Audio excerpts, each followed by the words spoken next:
अथ तृतीयो अध्याय राज्य युग धर्म और कलयुग के दोषों से बचने का उपाय। नाम संकीर्तन। श्री शुक उवाच।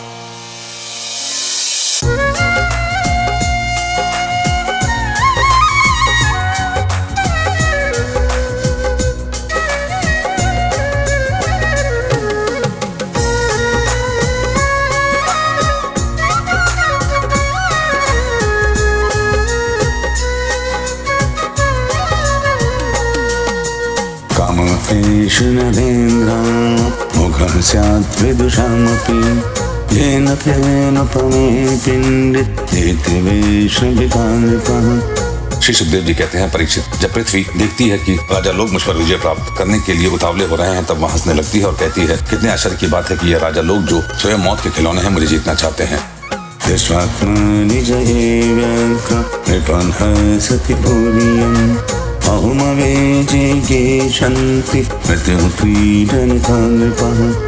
राजाओं से यह बात छिपी नहीं है कि वे एक न एक दिन मर जाएंगे, फिर भी वे व्यर्थ में ही मुझे जीतने की कामना करते हैं। सचमुच इस कामना से अंधे होने के कारण ही वे पानी के बुलबुले के समान क्षणभंगुर शरीर पर विश्वास कर बैठते हैं और धोखा खाते हैं। पूर्वं निर्जित ततः सचिव पौराप्त करीन्द्रानसि कंटकान्। वे सोचते हैं कि हम पहले मन के सहित अपनी पांचों इंद्रियों पर विजय प्राप्त करेंगे, अपने भीतरी शत्रुओं को वश में करेंगे, क्योंकि इनको जीते बिना बाहरी शत्रुओं को जीतना कठिन है। इसके बाद अपने शत्रु के मंत्रियों, अमात्यों, नागरिकों, नेताओं और समस्त सेना को भी वश में कर लेंगे। जो भी हमारे विजय मार्ग में कांटे बोएगा उसे हम अवश्य जीत लेंगे।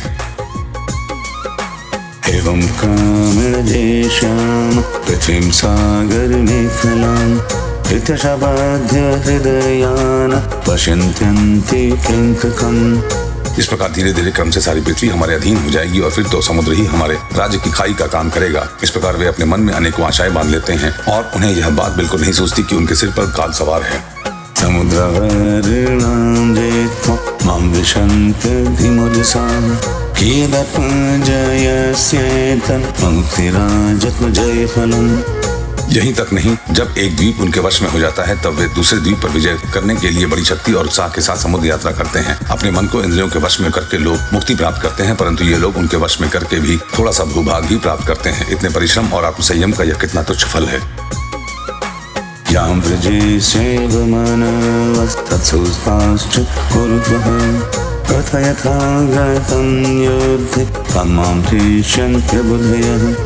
परीक्षित, पृथ्वी कहती है कि बड़े बड़े मनु और उनके वीर पुत्र मुझे ज्यों की त्यों छोड़कर जहाँ से आए थे वहीं खाली हाथ लौट गए, मुझे अपने साथ न ले जा सके। अब ये मूर्ख राजा मुझे युद्ध में जीतकर वश में करना चाहते हैं।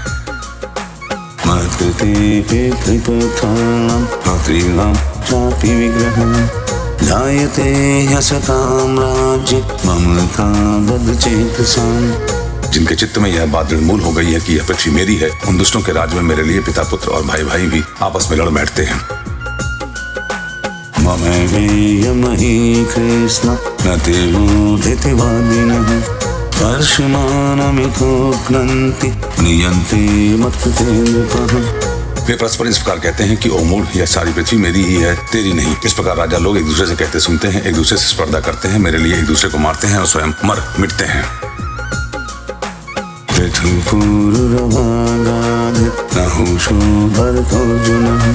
मनहतसागरो राम खड्वां क्रोधोदुहारगो तृणबिन्दुर्ययातिश्च शर्याति शतनुर्व्ययः भगीरथर्कवलयाश्व अकुंस्थो नशो नृगः हिरण्यकशिपुर्वेत्य रावणो लोकरावणः नमोचे शम्बरो भौमो हिरण्याकृतिकर्कः अन्यशबहो दैत्य गजनुगे महेश्वरः सर्वे सर्ववेदः शूरः सर्वे सर्वजितो जितः ममतमयवर्तन्ते पृथुश्चर्मतधर्मिणः कथमशेषकालेन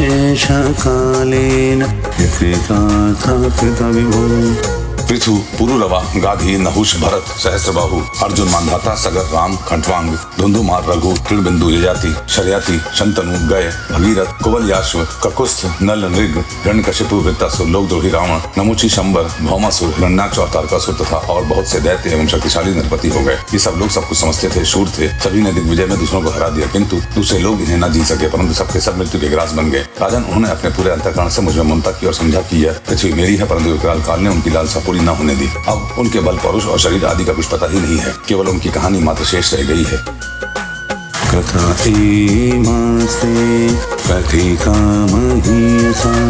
प्रीताय लोकेषु यशंकरेषां विज्ञान वैराग्य विवक्षया विभुः वचो विभूतिर्न पारमार्थम्। परीक्षित, संसार में बड़े बड़े प्रतापी और महान पुरुष हुए हैं, वे लोगों में अपनी यश का विस्तार करके यहाँ से चल बसे। मैंने तुम्हारे ज्ञान और वैराग्य का उपदेश करने के लिए ही उनकी कथा सुनाई है। यह सब वाणी का विनाश मात्र है, इसमें पारमार्थिक सत्य कुछ भी नहीं है।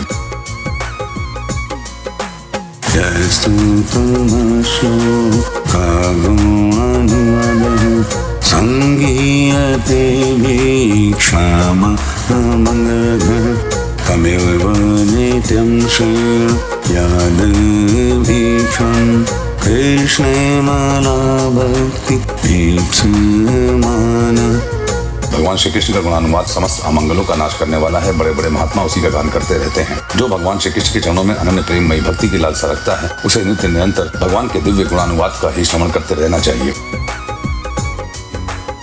राजोवाच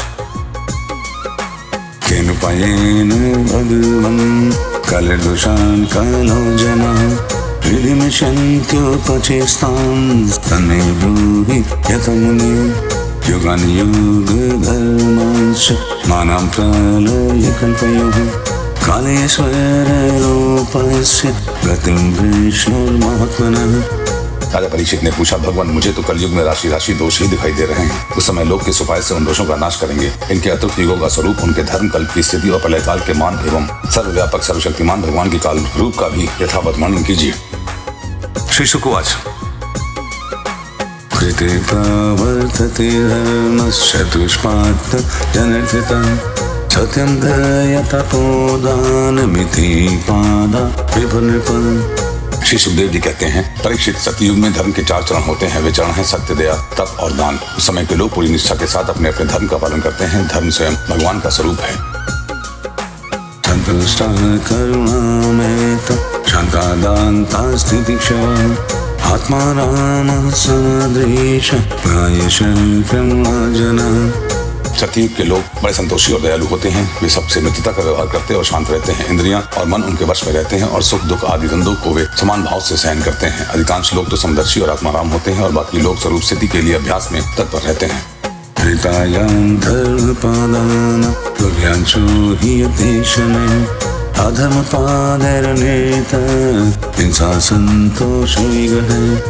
परीक्षित, धर्म के समान अधर्म के भी 4 चरण हैं, असत्य, हिंसा, असंतोष और कलह। त्रेता युग में इनके प्रभाव से धीरे धीरे धर्म के सत्य आदि चरणों का चतुर्थांश क्षीण हो जाता है।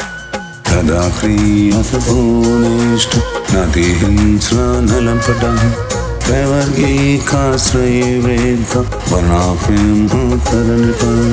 राजन, उस समय वर्णों में ब्राह्मणों की प्रधानता अक्षुण्ण रहती है। लोगों में अत्यंत हिंसा और लंपटता का अभाव रहता है। सभी लोग कर्मकांड और तपस्या में निष्ठा रखते हैं और अर्थ, धर्म एवं काम रूप त्रिवर्ग का सेवन करते हैं। अधिकांश लोग कर्म प्रतिपादक, वेदों के पारदर्शी विद्वान होते हैं। तपसत्य दया दान स्वगम्यस्य इहोपरे हिंसातुष्ट्यमृतद्वेषे धर्मस्य धर्मलक्षणे। द्वापर युग में हिंसा, संतोष, झूठ और द्वेष, अधर्म के इन चरणों की वृद्धि हो जाती है और इनके कारण धर्म के 4 चरण तपस्या, सत्य, दया और दान आदि आदि क्षीण हो जाते हैं। यशस्विनो महाशान स्वाध्यायाध्ययने रतः हर्यकूटविनोरेष्ट वर्णक्षत्रियोत्तरः। उस समय के लोग बड़े यशस्वी, कर्मकांडी और वेदों के अध्ययन अध्यापन में बड़े तत्पर होते हैं। लोगों के कुटुंब बड़े बड़े होते हैं। प्रायः लोग धनाढ्य एवं सुखी होते हैं। उस समय वर्णों में क्षत्रिय और ब्राह्मण 2 वर्णों की प्रधानता रहती है। धर्म हेतु न पुर्यांशो धर्म हेतु भेदमान क्रियमाण यते सूति विलक्ष्यति। कलयुग में तो अधर्म के चारों चरण अत्यंत बढ़ जाते हैं, उनके कारण धर्म के चारों चरण क्षीण होने लगते हैं, उनका चतुर्थांश ही बच रहता है, अंत में उस चतुर्थांश का भी लोप हो जाता है। तस्मिन् लोभदुराचार निर्दया शुष्कवैरिणः गर्भगाभूरितशास्य शूद्रदाशुतरः प्रजाः। कलयुग में लोग लोभी दुराचारी कठोर हृदय होते हैं, वे झूठ मूठ एक दूसरे से वैर मोल लेते हैं एवं लालसा तृष्णा की तरंगों में बहते रहते हैं। उस समय के अभागे लोगों में शूद्र केवट आदि की ही प्रधानता रहती है। सत्वं रजस्तम एति दृश्यन्ते पुरुषे गुणाः कालसञ्चोदितास्तेव परिवर्तन्ते आत्मनि। सभी प्राणियों में 3 गुण होते हैं, सत्व, रज और तम। काल की प्रेरणा से समय समय पर शरीर, प्राण और मन में उनका ह्रास और विकास भी हुआ करता है। प्रभवन्ति यदा सत्त्वमनुबुद्धिन्द्रियाणि च तदा कृतयुगं वेद्यं ज्ञानिपतसि यदृचिः। जिस समय मन, बुद्धि और इंद्रियां सत्वगुण में स्थित होकर अपना अपना काम करने लगती हैं, उस समय सत्ययुग समझना चाहिए। सत्ययुग की प्रधानता के समय मनुष्य ज्ञान और तपस्या से अधिक प्रेम करने लगता है। यदा धर्मार्थकामेषु भक्तिर्भवति देहिनां तदा त्रितारजो वेत्ति प्रीतिजानि बुद्धिमान्। जिस समय मनुष्यों की वृत्ति और रुचि धर्म, अर्थ और लौकिक पारलौकिक सुखभोगों की ओर होती है तथा शरीर, मन एवं इंद्रियां रजोगुण में स्थित होकर काम करने लगती हैं, बुद्धिमान परीक्षित समझना चाहिए कि उस समय त्रेता युग अपना काम कर रहा है। यदा लोभस्त्रि सन्तोषो मानुदम्भोधमत्सरः करुणां चापि काम्यानां द्वापरं तत्रजस्तमः। जिस समय लोभ, असंतोष, अभिमान, दंभ और मत्सर आदि दोषों का बोलबाला हो और मनुष्य बड़े उत्साह और रुचि के साथ सकाम कर्मों में लगना चाहे, उस समय द्वापर युग समझना चाहिए। अवश्य ही रजोगुण और तमोगुण की मिश्रित प्रधानता का नाम ही द्वापर युग है। यदा मया धृतं तन्द्र निद्राहं सविषादिनं शोकमो भयं दैन्यं तत्त्वनिष्ठानं सहस्कृतम्। जिस समय झूठ, कपट, तंद्रा, निद्रा, हिंसा, विषाद, लोभ, मोह, भय और दीनता की प्रधानता हो, उसे तमोगुण प्रधान कलयुग समझना चाहिए। यस्माक्षुदृशो मर्त्य क्षुद्रभाग्यमहाशनः कामिनो वित्तहीनाश्च परिण्यश्च श्रियो सतिः। जब कलयुग का राज्य होता है तब लोगों की दृष्टि क्षुद्र हो जाती है। अधिकांश लोग होते तो हैं अत्यंत निर्धन, परंतु खाते हैं बहुत अधिक। उनका भाग्य तो होता है बहुत ही मंद और चित्त में कामनाएं होती हैं। बहुत बड़ी बड़ी स्त्रियों में दुष्टता और कुलटापन की वृद्धि हो जाती है। दस्युत्कृष्टजनपद वेदः पाखण्डदूषितः प्रजनश प्रजाभक्ष कृष्णोदरपराद्विजः। सारे देश में गांव-गांव में लुटेरों की प्रधानता एवं प्रचुरता हो जाती है। पाखंडी लोग अपने नए नए मत चलाकर मनमाने ढंग से वेदों का तात्पर्य निकालने लगते हैं और इस प्रकार उन्हें कलंकित करते हैं। राजा कहलाने वाले लोग प्रजा की सारी कमाई हड़प कर उन्हें चूसने लगते हैं। ब्राह्मण नामधारी जीव पेट भरने और जननेन्द्रिय को तृप्त करने में ही लग जाते हैं।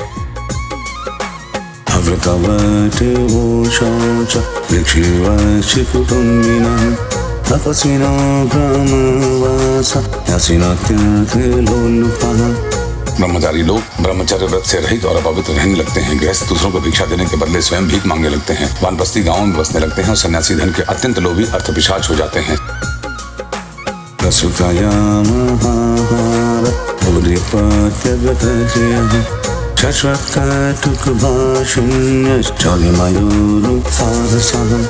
स्त्रियों का आकार तो छोटा हो जाता है पर भूख बढ़ जाती है। उन्हें संतान बहुत अधिक होती है और वे अपनी कुल मर्यादा का उल्लंघन करके लाज, हया जो उनका भूषण है छोड़ बैठती हैं। वे सदा सर्वदा कड़वी बात कहती रहती हैं और चोरी तथा कपट में बड़ी निपुण हो जाती हैं। उनमें साहस भी बहुत बढ़ जाता है।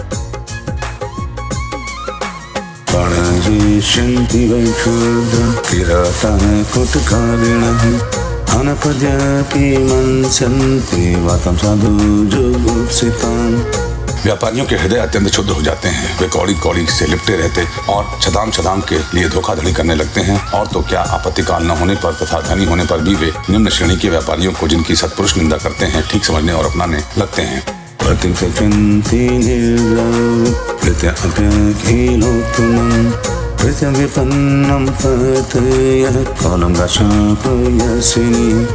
स्वामी चाहे सर्वश्रेष्ठ ही क्यों न हो, जब सेवक लोग देखते हैं कि इनके पास धन दौलत नहीं रही तब उसे छोड़कर भाग जाते हैं। सेवक चाहे कितना ही पुराना क्यों न हो, परंतु जब वह किसी विपत्ति में पड़ जाता है तब स्वामी उसे छोड़ देते हैं। और तो क्या, जब गौएं बकेन हो जाती हैं, दूध देना बंद कर देती हैं, तब लोग उनका भी परित्याग कर देते हैं। पितृभजे सुविज्ञाते यथा सरते सौहृदः अनदृश्याल संवाद दीनहस्तेन खलु नरः। प्रिय परीक्षित, कलयुग के मनुष्य बड़े ही लंपट हो जाते हैं। वे अपनी काम वासनाओं को तृप्त करने के लिए ही किसी से प्रेम करते हैं। वे विषय वासना के वशीभूत होकर इतने दीन हो जाते हैं कि माता पिता, भाई बंधु और मित्रों को भी छोड़कर केवल अपनी साली और सालों से ही सलाह लेने लगते हैं। क्षुद्रः प्रतिगृहीष्यन्ति तपोविषप्रजीविनः धर्मं रक्षन्ति धर्मज्ञ अधिरोह्यत्मासनम्। शूद्र तपस्वियों का वेश बनाकर अपना पेट भरते और दान लेने लगते हैं। जिन्हें धर्म का रत्ती भर भी ज्ञान नहीं है, वे ऊंचे सिंहासन पर विराजमान होकर धर्म का उपदेश करने लगते हैं। प्रीतिमातृगमानसो दुर्भिक्षकर्षितां निरनभूतले राजन् नावेष्टि प्रजातुरः। प्रिय परीक्षित, कलयुग की प्रजा सूखा पड़ने के कारण अत्यंत भयभीत और आतुर हो जाती है। एक तो दुर्भिक्ष और दूसरे शासकों की कर वृद्धि। प्रजा के शरीर में केवल अस्थि पंजर और मन में केवल उद्वेग शेष रह जाता है। प्राण रक्षा के लिए रोटी का टुकड़ा मिलना भी कठिन हो जाता है। वसुन्नपानशयन व्यवाय स्नानभूषणैः हीनः क्लेशश्च सन्दर्श भविष्यन्ति खलु प्रजाः। कलयुग में प्रजा शरीर रखने के लिए वस्त्र और पेट की ज्वाला शांत करने के लिए रोटी, पीने के लिए पानी और सोने के लिए दो हाथ जमीन से भी वंचित हो जाती है। उसे दाम्पत्य जीवन, स्नान और आभूषण पहनने तक की सुविधा नहीं रहती। लोगों की आकृति, प्रकृति और चेष्टाएं पिशाचों की सी हो जाती हैं।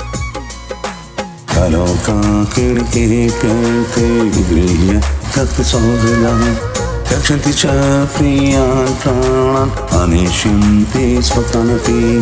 कलयुग में लोग अधिक धन की तो बात ही क्या, कुछ कौड़ियों के लिए आपस में बैर विरोध करने लगते हैं और बहुत से सद्भाव और मित्रता को तिलांजलि दे देते हैं। इतना ही नहीं, वे दमड़ी के लिए अपने सगे संबंधियों तक की हत्या कर बैठते, अपने प्रिय प्राणों से भी हाथ धो पड़ते हैं। नारिक्षन्ति मनुजः अवीरोपितरावपि पुत्रान् सर्वकुशलान् रुद्राशीष्णुदुरंधरः। परीक्षित, कलयुग के शुद्ध प्राणी केवल काम वासना की पूर्ति और पेट भरने की धुन में लगे रहते हैं। पुत्र अपने बूढ़े माँ बाप की रक्षा पालन पोषण नहीं करते, उनकी उपेक्षा कर देते हैं। और पिता अपने निपुण से निपुण सब कामों के योग्य पुत्रों की भी परवाह नहीं करते, उन्हें अलग कर देते हैं।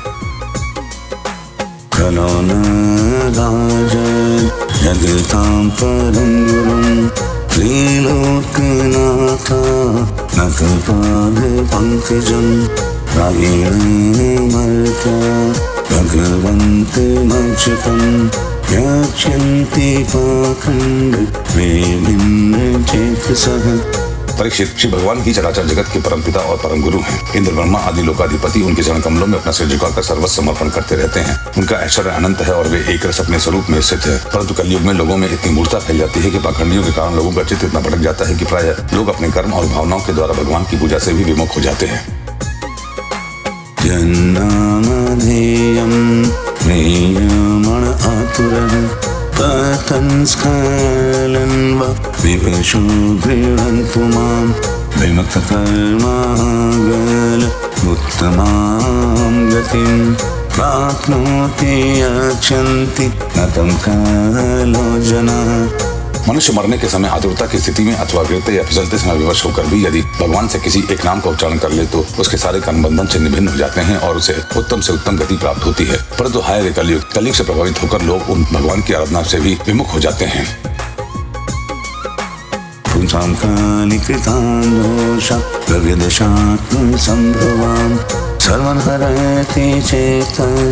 भगवान पुरुषोत्तमः। परीक्षित, कलयुग के अनेकों दोष हैं। कुल वस्तुएं दूषित हो जाती हैं, स्थानों में भी दोष की प्रधानता हो जाती है। सब दोषों का मूल स्रोत तो अंतःकरण है ही, परंतु जब पुरुषोत्तम भगवान हृदय में आ विराजते हैं तब उनकी संनिधि मात्र से ही सब के सब दोष नष्ट हो जाते हैं। संकीर्तितो ध्यात पूजित शाद्रितोऽपि वा धृणधुनोति भगवान् स्तोत्रन्मयुता शुभम्। भगवान के रूप, गुण, लीला, धाम और नाम के श्रवण, संकीर्तन, ध्यान, पूजन और आदर से वे मनुष्य के हृदय में आकर विराजमान हो जाते हैं और एक दो जन्म के पापों की तो बात ही क्या, हजारों जन्मों के पाप के ढेर ही क्षण भर में भस्म कर देते हैं। यतहिम्नीसेतो वन दुर्बलं हन्ति जातुजम् एवमतगतो विष्णु योगिनमाशुभाषयम्।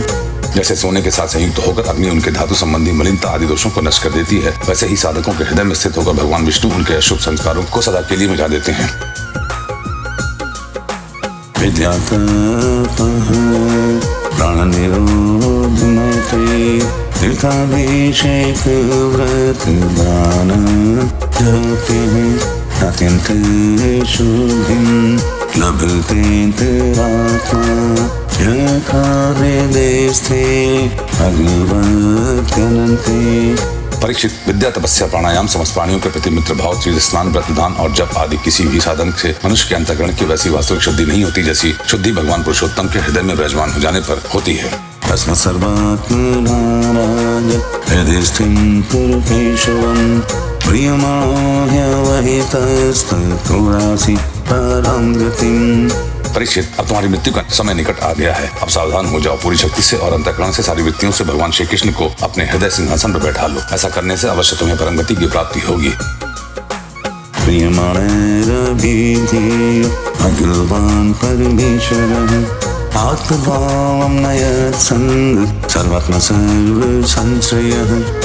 जो लोग मृत्यु के निकट पहुंच रहे हैं उन्हें सब प्रकार से परमेश्वरशाली भगवान का ही ध्यान करना चाहिए। प्यारे परीक्षित, सबके परम आश्रय और सर्वात्मा भगवान अपना ध्यान करने वाले को अपने स्वरूप में लीन कर लेते हैं, उसे अपना स्वरूप बना लेते हैं। काले भूषणिधीराज नास्ति लोको महान् गुणः कीर्तनादेव कृष्णस्य मुक्तसंगः परं व्रजेत्। परीक्षित, जो तो कलयुग दोषों का खजाना है, परंतु इसमें एक बहुत बड़ा गुण है। वह गुण यही है कि कलयुग में केवल भगवान श्री कृष्ण का संकीर्तन करने मात्र से ही सारी आसक्तियां छूट जाती हैं और परमात्मा की प्राप्ति हो जाती है।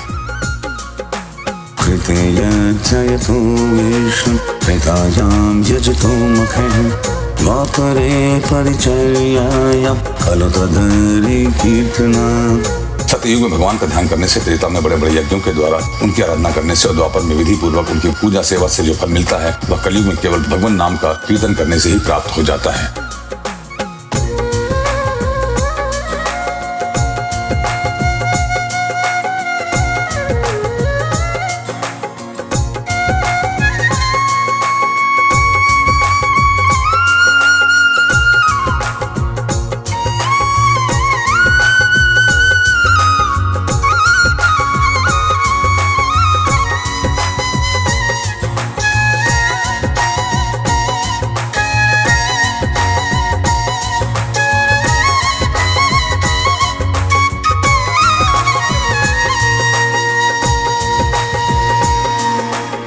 इति श्रीमद्भागवते महापुराणे पारमहंस्यां संहितायां द्वादश स्कन्धे तृतीयो अध्यायः।